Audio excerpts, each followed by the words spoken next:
munoitwawo madzimai Febri.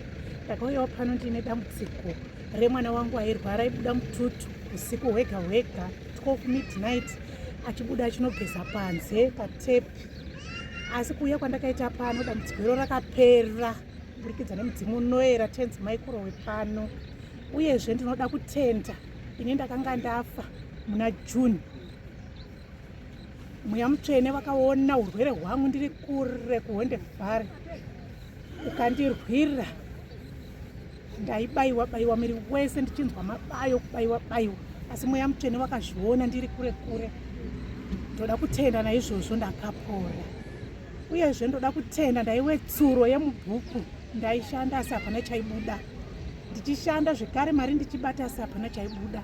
Iko zvino ndakavaka musha wangu mukati meguta rino reHarare. Ndakatotengawo stand yangu ndikavaka ikapera ndawo landlord.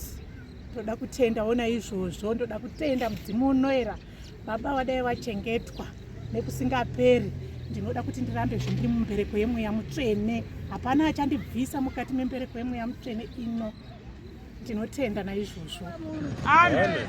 Ndoda kutendawo zvandakaitirwa una tenzi Michael. Ndoda kutendawo zvandakaitirwa na tenzi Michael. Ndakanga ndiri munhu aingodzipwa kunyopera kwemwedzi kana kutanga kwawo. Ndakanga ndiri munhu aingodzipwa kupera kwemwedzi kana kutanga kwawo. Ndichidzipwa nenyoka. Asi kezvino hapachina kana chandichahwa kana kudii. Asi kozvino hapana kana chandichahwa kana kudii. Ndotenda naizvozvo. Ndinotenda naizvozvo.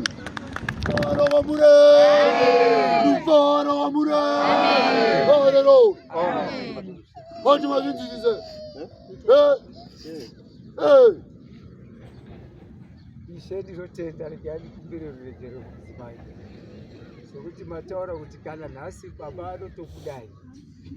Madzimai mose madzimai nana baba, Mweya Mutsvene wanditendera kutaira zviri chiri chokwadi panhoroondo yavo kubva zvavatanga. Ini handina chandinopikisaba.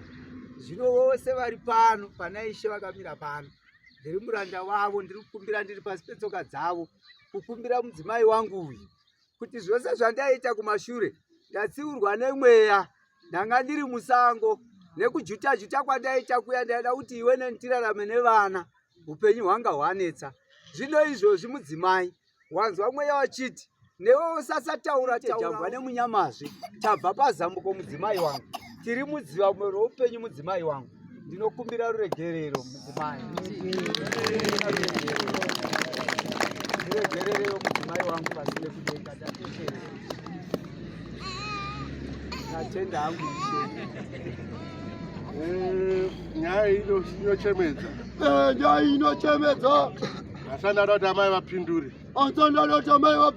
Ndinoti vambotora mukana wekutura befu. Sekuti munhu anga akaremerwa. Saka handigoni kubva ndati dairai. Dairai.